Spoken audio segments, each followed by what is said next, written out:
Hello students, my name is engineer Azad Siddiqui और आप देख रहे हैं एफएस एकेडमी ऑफ साइंस का यूट्यूब चैनल।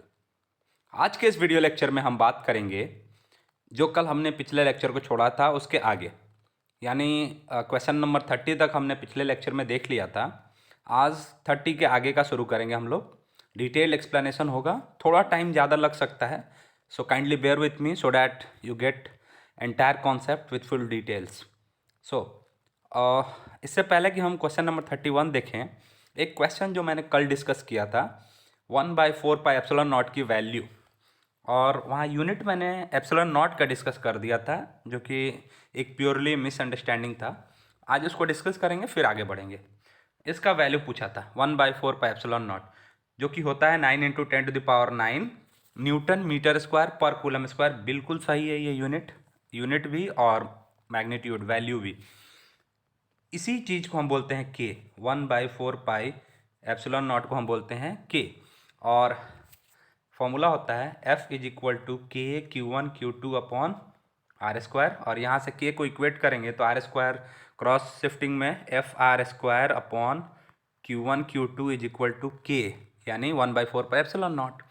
सो यहाँ से अगर आप यूनिट देखेंगे तो ये यूनिट हो जाएगा फोर्स का यूनिट न्यूटन, और आर दोनों चार्जेस के बीच का डिस्टेंस है, तो डिस्टेंस को हम लोग मीटर में मेजर करते हैं, जो कि स्क्वायर है तो मीटर का भी स्क्वायर हो जाएगा। सो न्यूटन मीटर स्क्वायर आ गया ऊपर, और बटे में क्या आ रहा है, charge into charge Q1 × Q2, यानी कूलम इंटू कूलम। सो न्यूटन मीटर स्क्वायर पर कूलम स्क्वायर, यहाँ से आप यूनिट लिख सकते हैं न्यूटन मीटर स्क्वायर पर कूलम स्क्वायर, यानी कि ऑप्शन नंबर 1 सही है इसका। वहाँ भी हमने ऑप्शन नंबर 1 ही बताया था, लेकिन वहाँ पे यूनिट में एप्सिलॉन नॉट का डिस्कस कर दिया था। अगर आपको एप्सिलॉन नॉट का यूनिट चाहिए तो आप क्या कर सकते हैं, इधर इसी चीज़ को मैं यहाँ पे डिस्कस कर देता हूँ फिर से।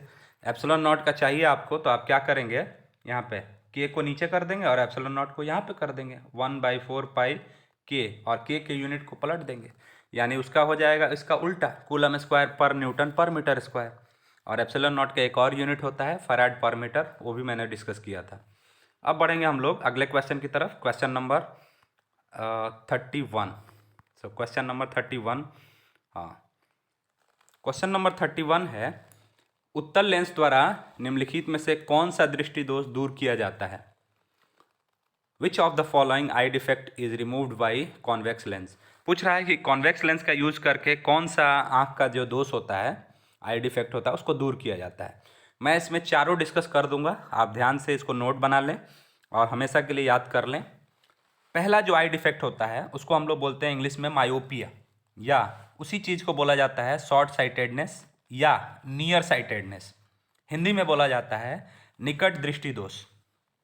इसमें क्या होता है कि इसमें करीब की चीज़ें तो क्लियर दिखती हैं लेकिन दूर की चीज़ें साफ नहीं दिखती, और इसके इलाज के लिए, यानी इसके रेमेडी के लिए और इसके रिमूव करने के लिए ये दोष हम लोग कॉनकेव लेंस का यूज़ करते हैं, अवतल लेंस का यूज़ करते हैं, कॉनकेव। याद रखिएगा, मायोपिया, शॉर्ट साइटेडनेस या नियर साइटेडनेस तीनों बोला जाता है। हिंदी में निकट दृष्टि दोष या निकट दृष्टिता भी बोला जाता है। सो इसके लिए हम लोग यूज़ करते हैं कॉनकेव लेंस। दूसरा होता है जो आपका आई डिफेक्ट, वो होता है हाइपरमेट्रोपिया, जिसको हम लोग इंग्लिश में फार साइटेडनेस भी बोलते हैं और लॉन्ग साइटेडनेस भी बोलते हैं। इसको बोला जाता है दीर्घ दृष्टि दोष या दूर दृष्टिता, ये भी बोला जाता है। इसमें क्या होता है कि इसमें दूर की चीज़ें तो साफ दिखती हैं लेकिन करीब की चीज़ें साफ नहीं दिखती, तो इसके लिए पॉजिटिव पावर का लेंस यूज किया जाता है, यानी कॉन्वेक्स लेंस का यूज किया जाता है। इस बीमारी को दूर करने के लिए कॉन्वेक्स लेंस का यूज किया जाता है। सो यहाँ पे जो आपसे क्वेश्चन पूछा है कॉन्वेक्स का ही पूछा है, तो इसमें ऑप्शन नंबर बी हो जाएगा, दूर दृष्टिता, और इंग्लिश में क्या है, फार साइटेडनेस। ठीक है, फार साइटेडनेस, दूर दृष्टिता। तीसरा चौथा भी मैं डिस्कस कर देता हूँ, उसको भी ध्यान से देखिए। तीसरा होता है प्रेसबायोपिया, यानी एक ऐसी बीमारी है जिसमें इंसान की दोनों भ्रष्ट रहती है, यानी करीब की भी और दूर की भी। ना तो करीब की चीज़ें साफ दिखती हैं ना दूर की चीज़ें दिखती हैं। तो इसको दूर करने के लिए, इस दोष को दूर करने के लिए हम लोग बाईफोकल लेंस लगाते हैं। बाईफोकल लेंस का मतलब ये होता है कि एक ऐसा लेंस जिसमें कॉनकेव और कॉन्वेक्स दोनों का कॉम्बिनेशन हो तो बाईफोकल लेंस, याद रखिएगा। इसके रिमेडी के लिए या इसको करेक्ट करने के लिए बाईफोकल लेंस। और चौथा होता है एस्टिग्मेटिज्म, जिसको हिंदी में अबिंदुकता कहते हैं। इसके इलाज के लिए, इसके रिमेडी के लिए यूज़ करते हैं हम लोग cylindrical lens. So I hope आपको समझ में आया होगा। इसमें मैंने चारों डिस्कस कर दिया। आगे बढ़ते हैं हम लोग क्वेश्चन नंबर 32 की तरफ।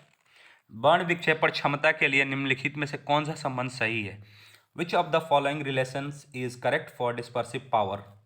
सो डिस्पर्सिव पावर को हम लोग ओमेगा से डिनोट करते हैं और ओमेगा होता है थीटा अपॉन डेल वाई, यानी थीटा हमने ऊपर डिस्कस कर दिया था जो कि आया था म्यू भी माइनस म्यू आर, और डेल का फॉर्मूला आपको पता है म्यू माइनस वन होता है, चूंकि ये येलो कलर के लिए इसलिए म्यू के साथ वाई लगा देंगे। सो म्यू भी minus mu r by mu Y minus one. So इससे मिल रहा है आपका option number A. So option number A आपका सही हो जाएगा। सो मिला लीजिए, option number A is the correct one.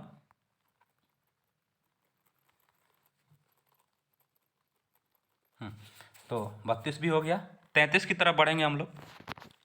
33 में आपसे पूछ रहा है निर्वात में प्रकाश का वेग c है, तो कांच जिसका रिफ्रैक्टिव इंडेक्स 3/2 है, इसमें इसका मान क्या होगा? यानी वेलोसिटी पूछ रहा है कि velocity of light in vacuum is c, यानी लाइट की वेलोसिटी वैक्यूम में c है। तो ये एक ग्लास मीडियम में एंटर करेगी लाइट, और ग्लास मीडियम का रिफ्रैक्टिव इंडेक्स दे रखा है म्यू इज इक्वल टू 3/2। तो बोल रहा है इसमें इसकी वेलोसिटी क्या होगी। तो यहाँ पे देखते हैं हम लोग, कहाँ लिखूँ, यहीं लिख देता हूँ मैं। देखिए म्यू इज इक्वल टू होता है सी अपॉन वी निकालना है तो वी को यहाँ भेजिए और सी अपॉन म्यू हो जाएगा। सी तो सी ही रहेगा, सी, और म्यू दिया है 3/2। सो 2 पलट के ऊपर चला जाएगा तो ये हो जाएगा कुछ इस तरह से 2c/3। यहाँ पे 3/2 होगा और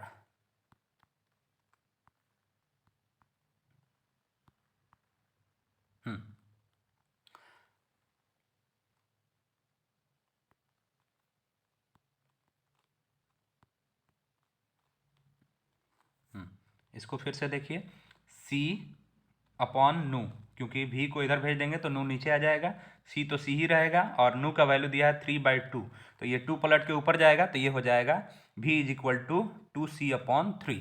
तो ये आंसर हो जाएगा v is equal to 2c/3। इसको मिटा देते हैं और नीचे चलेंगे 2c/3।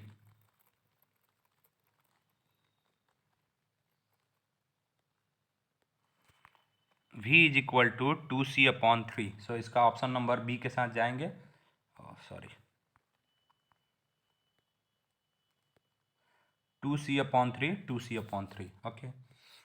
अगला क्वेश्चन है सामान्य समायोजन के लिए खगोलीय दूरदर्शक की लंबाई होती है। ये लेंथ ऑफ ट्यूब पूछ रहा है। एस्ट्रोनॉमिकल टेलीस्कोप का नॉर्मल एडजस्टमेंट में लेंथ ऑफ ट्यूब क्या होता है? The length of an astronomical telescope for normal adjustment is, ये length of tube L is equal to होता है FO प्लस FE।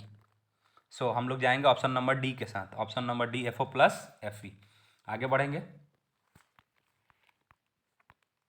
एक स्वस्थ व्यक्ति के आंख के लेंस की फोकस दूरी, so focal length of eye lens of a healthy man is about 2 centimetre होता है। ये 2 सेंटीमीटर एक हेल्दी आदमी का जो आई लेंस का फोकल लेंथ होता है, आई लेंस का फोकल लेंथ वो 2 सेंटीमीटर होता है।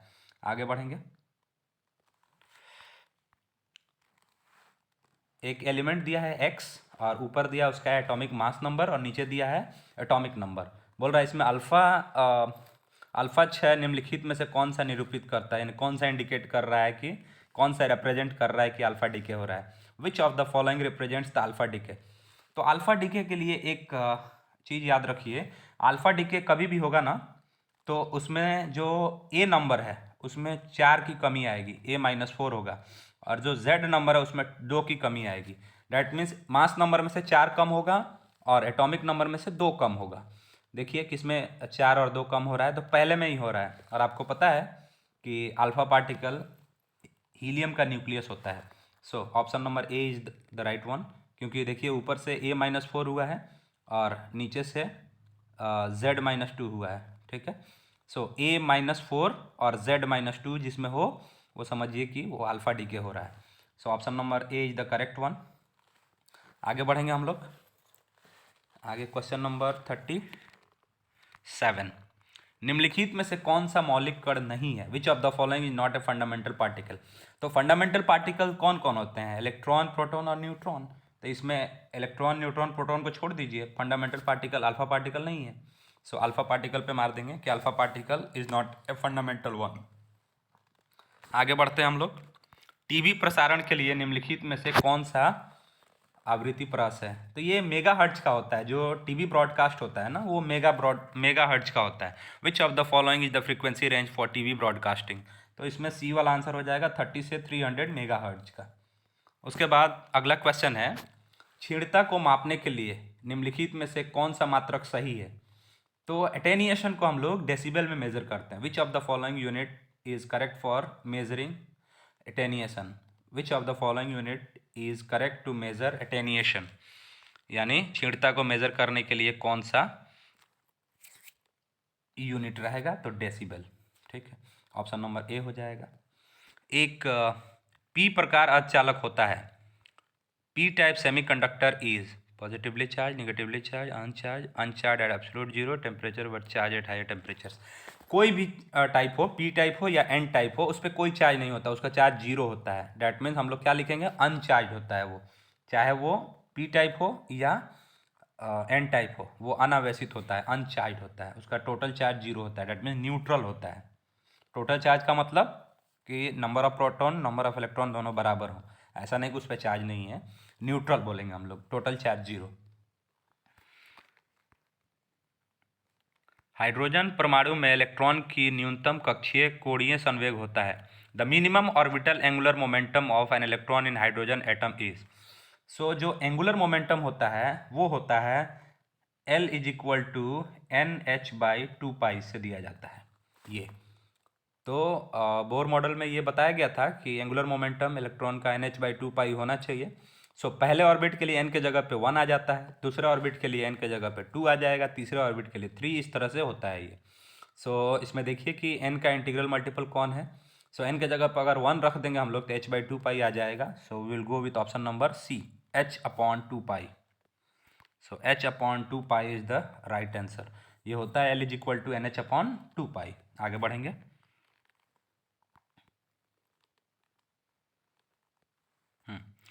दाता अपद्रव परमाणु की संयोजकता होती है। Donor impurity atom has valency. Valency का स्पेलिंग गलत है, anyway here we don't care about spelling mistakes और एनीथिंग। ये वैलेंसी है, स्पेलिंग गलत है लेकिन आप सही कर लेंगे। इसमें बोल रहा है डोनर इम्प्योरिटी एटम के पास कितनी वैलेंसी होती है, यानी संयोजकता कितनी होती है, वैलेंसी कितनी होती है। Atom has valency. तो ये दो तरह से हम लोग सेमीकंडक्टर में डोपिंग करते हैं। एक होता है एन टाइप और एक होता है पी टाइप। यहाँ लिखने की जगह नहीं है, इसलिए आप लोग सुनिए। एन टाइप में जो हम डोपिंग करते हैं वो पेंटावैलेंट एलिमेंट की डोपिंग करते हैं। पेंटावैलेंट ऐसे एलिमेंट को बोलते हैं हम लोग जिसके आउटर मोस्ट में 5 इलेक्ट्रॉन हो, यानी वैलेंस इलेक्ट्रॉन 5 हो। इसके कुछ एग्जाम्पल्स हैं फॉस्फोरस, एंटीमनी और आर्सेनिक। ये ऐसे एलिमेंट हैं जिनके आउटर मोस्ट में 5 इलेक्ट्रॉन रहते हैं। सो एन टाइप बनाने के लिए इंट्रिंसिक सेमीकंडक्टर यानी प्योर सेमीकंडक्टर के साथ ये पेंटावैलेंट एलिमेंट को डोपिंग किया जाता है जिसमें 5 हो। तो 4 तो अगल बगल वाले के साथ मिलके कोवेलेंट बॉन्ड बना लेते हैं और एक डोनर इलेक्ट्रॉन कहा जाता है जो एक बच जाता है। तो इसमें 5 आ जाएगा नंबर। सो डोनर इम्प्योरिटी वाले को बोलेंगे हम लोग 5, इसकी वैलेंसी होती है 5 और ये एन टाइप में डोप किया जाता है। अगर पी टाइप रहता, उसका भी सुन लीजिए अब। अगर पी टाइप रहता तो पी टाइप कैसे बनाते हैं हम लोग? इंट्रिंसिक सेमीकंडक्टर में यानी प्योर सेमीकंडक्टर में ट्राईवैलेंट एलिमेंट को डोप किया जाता है। ट्राईवैलेंट एलिमेंट ऐसे एलिमेंट को कहते हैं जिसके आउटर मोस्ट में 3 इलेक्ट्रॉन हो, 3 इलेक्ट्रॉन यानी वैलेंस इलेक्ट्रॉन कितने हो? 3 हो। इसके कुछ एग्जाम्पल्स हैं, एल्यूमिनियम है, इंडियम है, बोरोन है, एक्सेट्रा। सो पी टाइप में हम लोग ट्राईवैलेंट एलिमेंट की डोपिंग करते हैं और एन टाइप में पेंटावैलेंट। तो उसमें जो हम लोग डोपिंग करते हैं उसको डोनर बोला जाता है, डोनर इलेक्ट्रॉन जो लास्ट वाला बचता है। और इसमें एक कम पड़ जाता है तो इसको बोलते हैं एक्सेप्टर। तो डोनर मतलब 5 वैलेंसी वाला और एक्सेप्टर मतलब 3 वैलेंसी वाला। सो वो पी टाइप में होता है 3 वैलेंसी वाला, और 5 वैलेंसी वाला होता है एन टाइप में। ख्याल रखेंगे इसका। आगे बढ़ेंगे हम लोग अगले क्वेश्चन की तरफ। थोड़ा टाइम लग रहा है लेकिन पूरे डिटेल में रहेगा एक्सप्लेनेशन। किसी माध्यम की अपेक्षिक परावैद्युतता होती है। सो ये होता है epsilon r is equal to epsilon by epsilon naught, क्योंकि एप्सिलॉन ये जो मैंने लिखा है ये एप्सिलॉन, ये मीडियम की परमिटिविटी होती है। यहाँ पे कई बार एप्सिलॉन एम भी लिखा हुआ होता है। सो इस हिसाब से आप जाएंगे तो ऑप्शन नंबर ए सही हो जाएगा आपका। और कई बार ये भी पूछा जाता है epsilon m equal to epsilon naught into epsilon r हो जाता है, तो इसको शिफ्ट कर देंगे आप, इसको यहाँ पे शिफ्ट कर देंगे तो epsilon naught into epsilon r हो जाएगा। सो फिलहाल जो आपसे पूछा हुआ है वो रिलेटिव परमिटिविटी के वैल्यू पूछा हुआ है, एप्सिलॉन आर की value. So the relative permittivity epsilon r of a medium is epsilon by epsilon naught. Option number A is the right one. So A के साथ जाएंगे आप।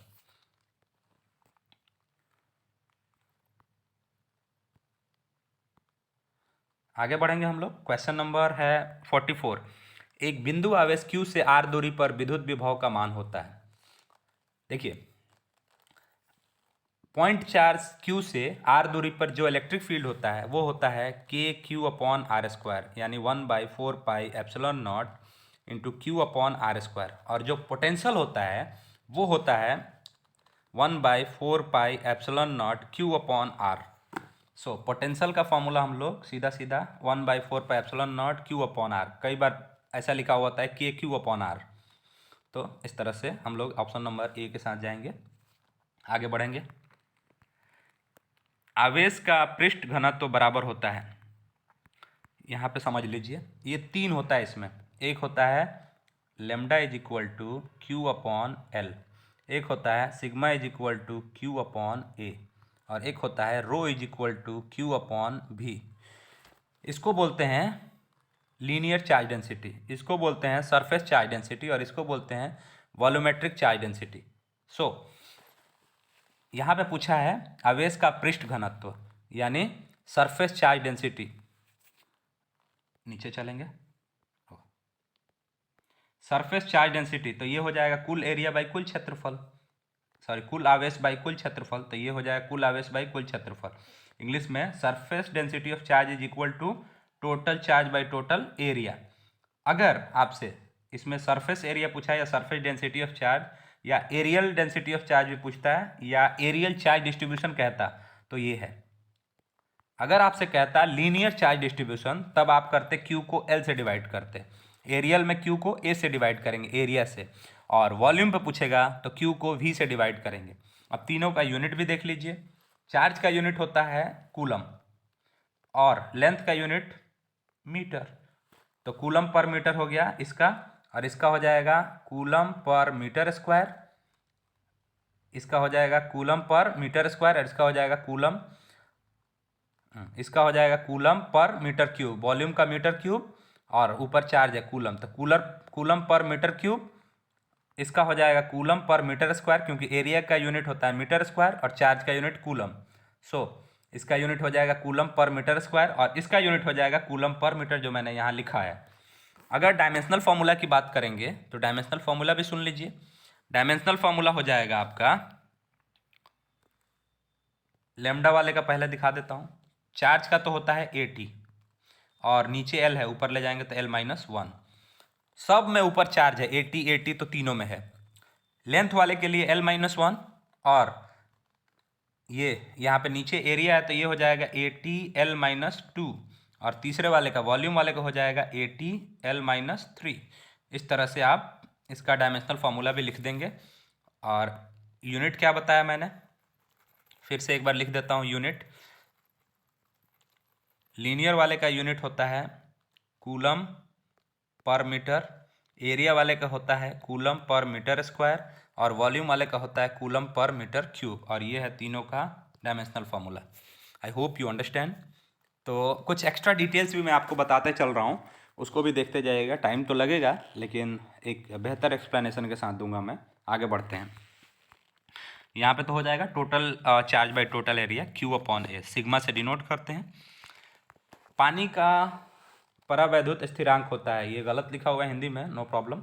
The electric constant of water, the dielectric constant of water is, ये actually 81 होता है, लेकिन 81 इसमें नहीं है तो 80 पे जाएंगे हम लोग। 80 या 81 होता है, 82, 81 होता है। ये कई बार 81 दिया जाता है। सो एनीवे, इसमें ऑप्शन में 80 है तो 80 ही लेंगे हम लोग, no problem. So we will go with option number A. आगे बढ़ेंगे। आगे वाला क्वेश्चन बोल रहा है आर त्रिज्या की पृथ्वी की विद्युत धारिता होती है। अगर हम लोग अर्थ को एक एक स्फीयर मान ले जिसका रेडियस आर हो, अर्थ परफेक्ट स्फीयर नहीं है, फिर भी आर रेडियस का अर्थ बोल रहा है, उसका मतलब वही है कि स्फीयर जैसा। तो अर्थ को अगर हम स्फीयर मान लें जिसका रेडियस आर है, तो इस कंडीशन में जो कैपेसिटेंस आता है, जो विद्युत धारिता आता है, वो आता है 4πε0 इंटू आर। 4πε0 into are. कई बार आपसे पूछा जाता है स्फीयर का बताइए, तो स्फीयर का भी वही होता है 4πε0 इंटू आर। तो ऑप्शन नंबर बी के साथ हम लोग जाएंगे, 4πε0 इंटू आर। आगे बढ़ेंगे। 1 एम्पियर बराबर होता है, 1 एम्पियर का मतलब क्या होता है पहले ये देखेंगे।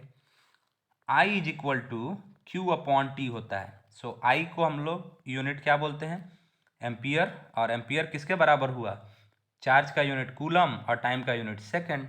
यानी 1 एम्पियर 1 कूलम बाई 1 सेकंड के बराबर होता है, 1 कूलम पर 1 सेकंड। तो ऑप्शन नंबर ए के साथ जाएंगे हम लोग, 1 कूलम पर 1 सेकंड।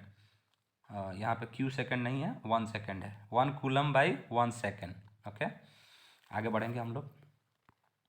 विद्युत वाहक बल की इकाई होती है, यानी unit of electromotive force. EMF का यूनिट पूछ रहा है, सीधा सीधा वोल्ट पे जाइए।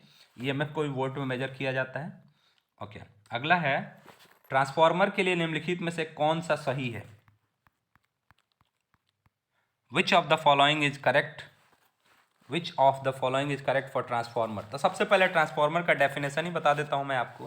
ट्रांसफार्मर एक्चुअली है क्या, तो transformer is a device which either steps up और steps down the AC voltage. Transformer एक ऐसी डिवाइस है जो या तो एसी वोल्टेज को बढ़ाता है या घटाता है। जब एसी वोल्टेज को बढ़ाएगा वो होगा स्टेप अप, और जो एसी वोल्टेज को घटाएगा वो होगा स्टेप डाउन। सो एसी वोल्टेज को बढ़ाता या घटाता है, तो इंक्रीजेज और डिक्रीजेज एसी वोल्टेज, इंक्रीजेज और डिक्रीजेज एसी वोल्टेज, ये है ऑप्शन नंबर डी। तो ऑप्शन नंबर डी में जाएंगे। हिंदी वाले देख लें इधर, हिंदी वालों का भी रहेगा, यह एसी वोल्टता को बढ़ाता है या घटाता है। थोड़ा सा हिंदी में गलत लिखा हुआ है यहाँ पे, नो प्रॉब्लम। आप ये देख लीजिए कि यह एसी वोल्टता को बढ़ाता या घटाता है। आगे बढ़ेंगे।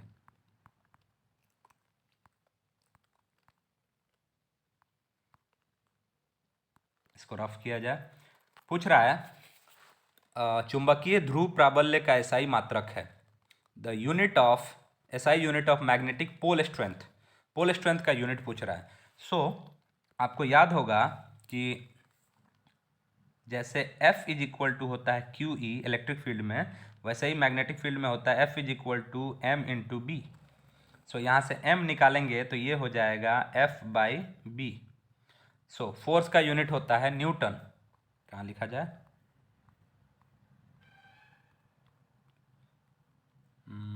यहाँ पे लिखता हूँ मैं। फोर्स का यूनिट होता है न्यूटन और मैग्नेटिक फील्ड का यूनिट होता है वेबर पर मीटर स्क्वायर या टेस्ला, वेबर पर मीटर स्क्वायर। ये मीटर स्क्वायर ऊपर जाके हो जाएगा न्यूटन मीटर स्क्वायर पर वेबर। किधर लिखा जाए, ये हो जाएगा न्यूटन मीटर स्क्वायर पर वेबर। न्यूटन इंटू मीटर होता है जूल, न्यूटन इंटू मीटर को हम बोलते हैं जूल, और 1 मीटर इसमें बचा है क्योंकि मीटर स्क्वायर है। तो न्यूटन इंटू मीटर को तो हमने बोल दिया जूल, और 1 मीटर बचा है। यहाँ पे बचा है वेबर, तो वेबर को बोलते हैं जूल पर एम्पियर, जूल पर एम्पियर। तो जूल से जूल कट गया और ये एम्पियर चला जाएगा ऊपर, तो ये हो जाएगा ampere into metre. I hope you understand. फिर से मैं एक बार दिखाता हूँ मैं आप लोगों को। जैसे इलेक्ट्रिक फील्ड में होता है F is equal to Q into E, तो मैग्नेटिक फील्ड में होता है F इज इक्वल टू, ये M को बोलते हैं हम पोल स्ट्रेंथ, ये स्मॉल m होता है पोल स्ट्रेंथ, और ये B है मैग्नेटिक फील्ड और ये है magnetic force. So M is equal to हो जाएगा, यहाँ से निकालोगे तो F अपॉन बी। और फोर्स का यूनिट क्या होता है, फोर्स का यूनिट होता है न्यूटन, और मैग्नेटिक फील्ड का यूनिट होता है टेस्ला या वेबर पर मीटर स्क्वायर। तो हमने लिखा वेबर पर मीटर स्क्वायर, मीटर स्क्वायर पलट के गया ऊपर, तो यहाँ पे लिख दिया न्यूटन मीटर स्क्वायर पर वेबर। न्यूटन इंटू मीटर होता है जूल, और 1 मीटर बच गया क्योंकि मीटर स्क्वायर है, तो जूल इंटू मीटर। और वेबर को हम तोड़ेंगे तो जूल पर एम्पियर को हम वेबर बोलते हैं, तो जूल से जूल तो कैंसिल हो गया और एम्पियर पलट के ऊपर, तो ampere into metre is the SI unit for pole strength. So pole strength का साई यूनिट क्या होता है? एम्पियर इंटू मीटर, याद रखेंगे सी, एम्पियर इंटू मीटर। आगे बढ़ा जाए।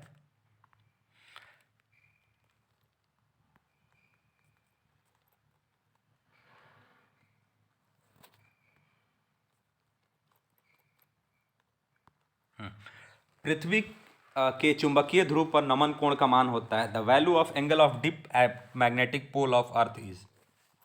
जो एंगल ऑफ डिप होता है इसको डिप एंगल भी कहते हैं या एंगल ऑफ इंक्लिनेशन भी कहा जाता है। सो इसको डेल से या आई से डिनोट किया जाता है, डेल या आई से डिप एंगल को। और मैग्नेटिक पोल पे इसका पोल पे ये 90 होता है और इक्वेटर पे ये 0 होता है, याद रखिएगा। मैग्नेटिक पोल पे डिप एंगल 90 होता है और मैग्नेटिक इक्वेटर पे डिप एंगल होता है 0 डिग्री। सो यहाँ पे पोल पे पूछा है तो we will go with 90 degree. आगे बढ़ेंगे। निर्वात की चुंबकीय प्रवृत्ति का मान होता है, निर्वात की चुंबकीय प्रवृत्ति का मान होता है, तो निर्वात में यानी the value of magnetic susceptibility of vacuum 0। सो ये डी पे आएंगे सीधा सीधा 0। आगे बढ़ेंगे, पहले इसको रफ कर दिया जाए।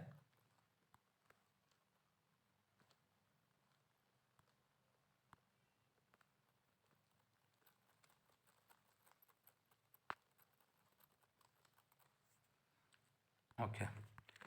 चुंबकशीलता म्यू के लिए निम्नलिखित में से कौन सा संबंध सही है? एक्चुअली में ये रिलेशन कुछ इस तरह का होता है,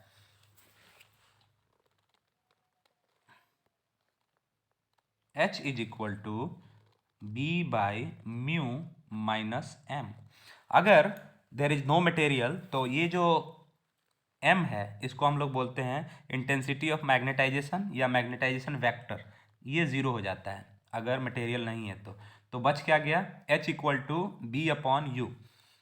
इसमें हम H को बोलते हैं magnetic field, magnetising field intensity, और B को बोलते हैं हम मैग्नेटाइजिंग फील्ड, और म्यू है परमियाबिलिटी ऑफ मीडियम। सो यहाँ पे ये हो जाएगा, इसको आप रिवर्स करोगे तो ये हो जाएगा, m तो 0 हो गया तो m को हटा दीजिए, तो म्यू को इधर ले जाओगे तो ये हो जाएगा mu is equal to B upon H. So mu is equal to B upon H. So option number B के साथ जाएंगे हम लोग, option number B. Option number B is the right one. उसके बाद आते हैं हम लोग चुंबकीय याम्योत्तर में पृथ्वी के चुंबकीय क्षेत्र, यहाँ पे पार्थिव लिखा गया है, पृथ्वी है ये, पृथ्वी के चुंबकीय क्षेत्र बी, नमन कोण डेल और मैग्नेटिक फील्ड बी का क्षैतिज घटक बी एच यानी हॉरिजॉन्टल कंपोनेंट बी एच और बी का उदग्र घटक यानी वर्टिकल कंपोनेंट बी वी हो, तो निम्नलिखित में से कौन सही है? B H equal to, if B is the earth magnetic field in magnetic meridian, del is the angle of dip, bh is the horizontal component and b and bv is the vertical component of b, then which of the following relation is correct? इसका कुछ मैं आपको यहाँ पे दिखा देता हूँ। अर्थ का जो हॉरिजॉन्टल वर्टिकल कंपोनेंट होता है वो होता है b sin थीटा के बराबर, और जो हॉरिजॉन्टल कंपोनेंट होता है अर्थ का ये होता है डेल, डेल हम लोग डेल मानते हैं इसको, तो इसमें डेल ही दिया है तो डेल ले लेते हैं, बी साइन डेल, और ये हो जाता है बी कॉस डेल के बराबर। ठीक है, दोनों इक्वेशन को डिवाइड करते हैं हम, तो ये डिवाइड करने से बी बी कट गया और ये आ जाता है tan del, sine by cos tan हो जाता है, तो टैन डेल इक्वल टू हो जाता है B V upon B H, ये हो जाता है। सो यहाँ पे हॉरिजॉन्टल पूछा है तो हॉरिजॉन्टल होगा B H equal to B cos del. So B H equal to B cos del, where is B H equal to B cos del. So option 1 सही है इसका, B V equal to B cos del नहीं, B V equal to sine component होता है और horizontal cos component होता है, तो B H equal to B cos del. इसका 2 और पूछा जाता है जो मैं आपको बता दूं, एक और इसका पूछा जाता है बार बार, एक तो टैन डेल वाला पूछा जाता है जो मैंने आपको बता दिया, ऊपर देखिए ये tan del equal to B V upon B H, vertical component of earth magnetic field by horizontal component of earth magnetic field, ये होता है टैन डेल के बराबर। ये एक पूछा जाता है आपसे बार बार, और एक ये पूछा जाता है इन दोनों इक्वेशंस को अगर स्क्वायर करके जोड़ दोगे तो इस साइड आ जाएगा बी स्क्वायर बी एच का स्क्वायर प्लस बी वी का square is equal to B square, क्योंकि sine square del plus cos square del मिलके 1 हो जाएगा। और यहाँ से आप बी निकालेंगे तो ये क्या हो जाएगा, इस पर अंडर रूट चढ़ जाएगा और बी एच का स्क्वायर प्लस बी वी का स्क्वायर हो जाएगा। ये भी पूछा जाता है आपसे। आगे बढ़ेंगे हम लोग। आई होप आपने लिख लिया होगा, नोट कर लिया होगा।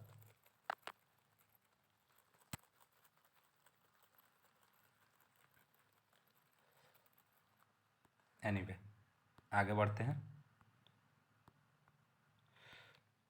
विद्युत चुंबकीय तरंग के संचरण की दिशा होती है, ये होता है x, सपोज y और ये z है। तो इलेक्ट्रिक फील्ड अगर इधर जा रही है तो मैग्नेटिक फील्ड इधर और वेव का प्रोपगेशन इधर होता है।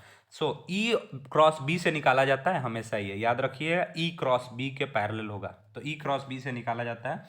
So we will go with option number D, the direction of propagation, ये गलत लिखा हुआ है English, direction of propagation of electromagnetic wave is parallel to E cross B। सो E क्रॉस B के पैरेलल होता है ये, हमेशा याद रखिएगा। आगे बढ़ेंगे। निम्नलिखित में से किस भौतिक राशि का पुनर्वितरण प्रकाश का व्यक्तीकरण होता है? Interference of light is redistribution of which of the following physical quantity. Intensity का होता है ये, इंटेंसिटी का, इसका इंटेंसिटी कहीं कम मिलती है कहीं ज़्यादा मिलती है इंटरफेरेंस के बाद। सो इसी का रीडिस्ट्रीब्यूशन होता है इंटेंसिटी। सो इंटेंसिटी का हिंदी में रहेगा तीव्रता। सो इंटेंसिटी का रीडिस्ट्रीब्यूशन किया जाता है इसमें। फोटोन का विराम द्रव्यमान होता है, the rest mass of photon is, photon का रेस्ट मास 0 और उस पर चार्ज भी 0, याद रखिएगा, रेस्ट मास भी 0 और चार्ज भी 0। बोर का आवृत्ति शर्त क्या है? बोर्स फ्रीक्वेंसी कंडीशन इज, ये क्या होता है सुनिएगा। इलेक्ट्रॉन को जब हीट मिलता है या एनर्जी मिलता है हीट के फॉर्म में, तो वो हायर ऑर्बिट में जाता है और वहाँ पे वो अनस्टेबल होता है, इसलिए फिर वापस से अपने पुराने ऑर्बिट में आता है। जब वापस से अपने पुराने ऑर्बिट में आता है तो एनर्जी रेडिएट करता है और वो एनर्जी फोटोन के फॉर्म में रेडिएट करता है, और वो एनर्जी होती है दोनों एनर्जी लेवल्स के डिफरेंस के बराबर, यानी E1 माइनस E2, और ये होता है h0 के बराबर। So we will go with the option number B, E1 minus E2 is equal to h0। So Bohr's का फ्रीक्वेंसी कंडीशन है E1 minus E2 equal to h0। अगला क्वेश्चन है, सौर ऊर्जा का स्रोत क्या है?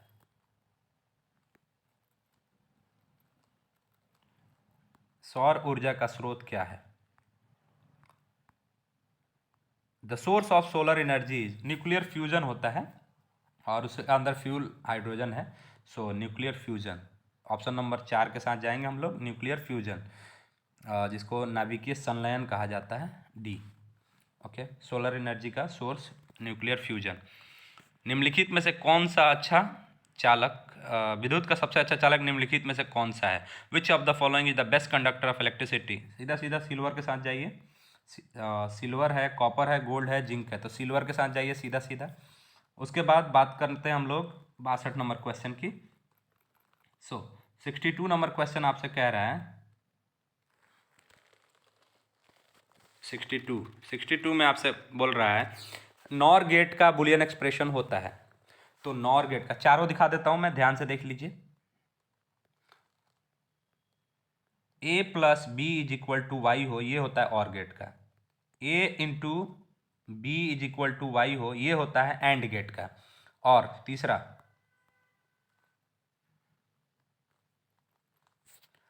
तीसरा है y इज इक्वल टू ए बार हो, तो ये होता है नॉट गेट का, या y बार इक्वल टू ए भी मिल सकता है आपको, नो प्रॉब्लम। यानी नॉट गेट क्या करता है, अपने इनपुट को रिवर्स कर देता है और उस पर एक बार लगा देता है। तो अगर ये और गेट है, a plus B equal to Y OR gate का है, सिर्फ हम इस पर एक बार लगा देंगे ना, तो ये और से बन जाएगा नॉट गेट, नॉर गेट। यानी अगर और गेट के ऊपर एक बार लगा दोगे तो ये हो जाएगा सीधा सीधा नॉर गेट, और एंड गेट के ऊपर एक बार लगा दोगे ऊपर तो ये हो जाएगा नैंड गेट। तो आपसे पूछा क्या है, नॉर गेट, तो ये a plus B is equal to Y के ऊपर बार लगा हुआ है, थोड़ा सा इधर उधर हुआ है। सो a प्लस बी के ऊपर बार लगा दो, ये हो जाएगा नॉर गेट। आगे बढ़ेंगे। द्विआधारी संख्या 1001 का डेसिमल निकालना है, तो इसका यहीं पे दिखा देता हूं मैं। ओके, यहाँ पे देख लेते हैं हम लोग 1001 फॉर्मूला लिखिए 1248। तो 1 के नीचे वाला जोड़ा जाता है, तो 1 के नीचे 8 है और 1 के नीचे 1 है, बाकी ये 0 वाला कैंसिल कर देंगे, 8 + 1 9। तो सीधा सीधा हम लोग ये वाला ऑप्शन मार देंगे 9। ये एक ट्रिक है जो मेरा पीछे का वीडियो जाके देखिएगा, अगर नहीं देखा आपने तो 10 सेकेंड में कोई भी आंसर निकाल लेंगे आप। एक ट्रिक उसमें बताया गया है बाइनरी टू डेसिमल, इसमें आंसर हो जाएगा 9। So we will go with option number C. ठीक है, ऑप्शन नंबर सी के साथ जाएंगे हम लोग। अच्छा, क्वेश्चन नंबर 64 है। इसमें बोल रहा है आपसे कि टी समय तक धारा आई के प्रवाह के कारण आर प्रतिरोध के चालक में उत्पन्न ऊष्मा होती है। The heat produce in a conductor of resistance R due to flow of current I for the time T is. तो ये जूल्स लॉ है, H = I² RT होता है, यानी H is directly proportional to I², H is directly proportional to R and H is directly proportional to T। सबको मिला के एक साथ लिख देते हैं H = I² RT। सो H = I², सॉरी नहीं ये नहीं है, H = I² RT, I² RT, ये C, H = I² RT। आगे बढ़ेंगे हम लोग। 5 टेस्ला का चुंबकीय क्षेत्र बराबर होता है, ये टेस्ला है, यहाँ पे गलत लिखा गया है, टेस्ला कर लीजिएगा। सो सबसे पहले टेस्ला होता क्या है ये देखिए। टेस्ला जो होता है वो होता है वेबर पर मीटर स्क्वायर को हम टेस्ला कहते हैं। दोनों तरफ 5 से गुणा कर दीजिए, 5 टेस्ला = 5 × वेबर पर मीटर स्क्वायर। सो देख लीजिए कौन सा ऑप्शन मैच कर रहा है, 5 × वेबर पर मीटर स्क्वायर, 5 × वेबर पर metre square. So option number A is the correct one, यानी वेबर पर मीटर स्क्वायर टेस्ला के बराबर होता है। टेस्ला की स्पेलिंग गलत है, देख लेंगे।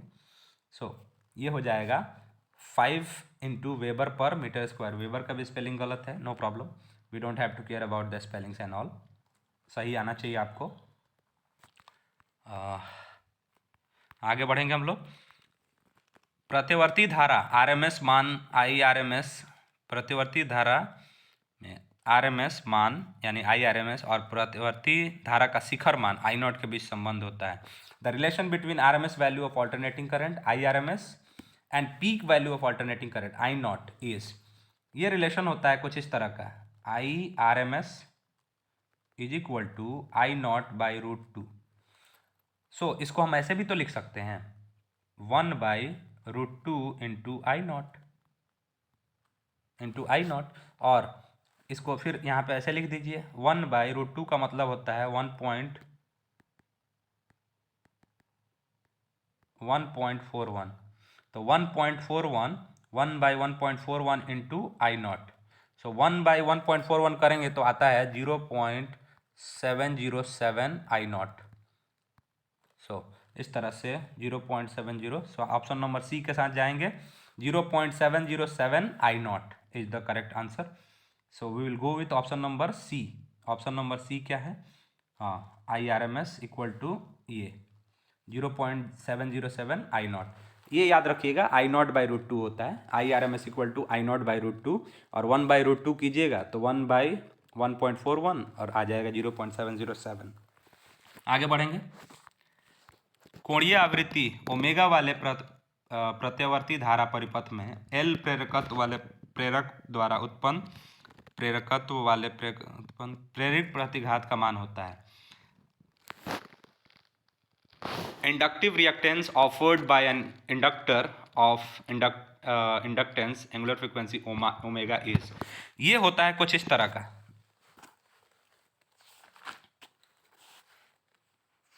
ओमेगा के साथ इसका रिलेशन, इसको हम डिनोट करते हैं XL से, यानी जो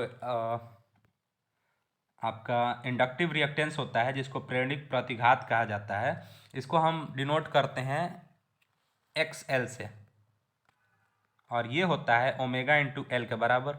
ओमेगा खुद किसके बराबर होता है, 2π × फ्रीक्वेंसी के बराबर, और L है तो L यहाँ पे लिख देंगे।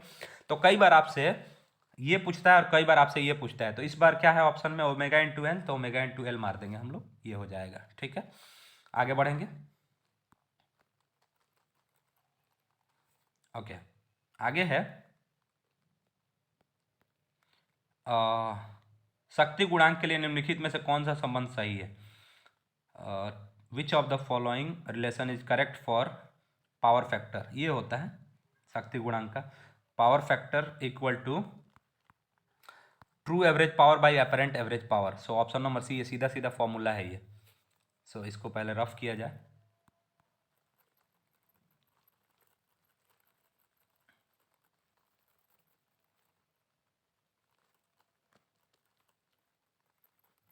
सो इसका हम लोग जाएंगे ऑप्शन नंबर सी के साथ, ऑप्शन नंबर सी के साथ। अगला क्वेश्चन है, कार्बन प्रतिरोध के हरे रंग का कोड होता है। Value of green colour code of carbon resistance. Carbon resistance पे मैंने एक अलग से वीडियो बनाया है, 10 मिनट का वीडियो है, उसमें पूरा कार्बन कलर कोड और टॉलरेंस वगैरह सब आप देख सकते हैं। बहुत जल्दी हो जाएगा और पूरी डिटेल जानकारी मिलेगी और आसानी से समझ में भी आएगा। फिर भी मैं यहाँ पे दिखा देता हूँ, देखिएगा। फिर से याद कीजिए, BB Roy of Great Britain has very good wife wearing gold silver necklace, ऐसे होता है। गोल्ड के लिए +-5%, सिल्वर के लिए +-10% और नो कलर के लिए +-20%। यहाँ पे देखिए, बी रॉय ऑफ नहीं लिखते हैं, Great Britain. B for black 0, brown 1, red 2, orange 3, yellow 4 और ग्रीन 5। सो यहाँ पे ग्रीन के लिए पूछा है ना, तो 5, सी इज द करेक्ट आंसर, 5। अगले क्वेश्चन की तरफ बढ़ेंगे हम लोग। चुंबकीय क्षेत्र बी में भी वेग से गतिशील आवेग क्यू पर लगने वाला बल का व्यंजक होता है।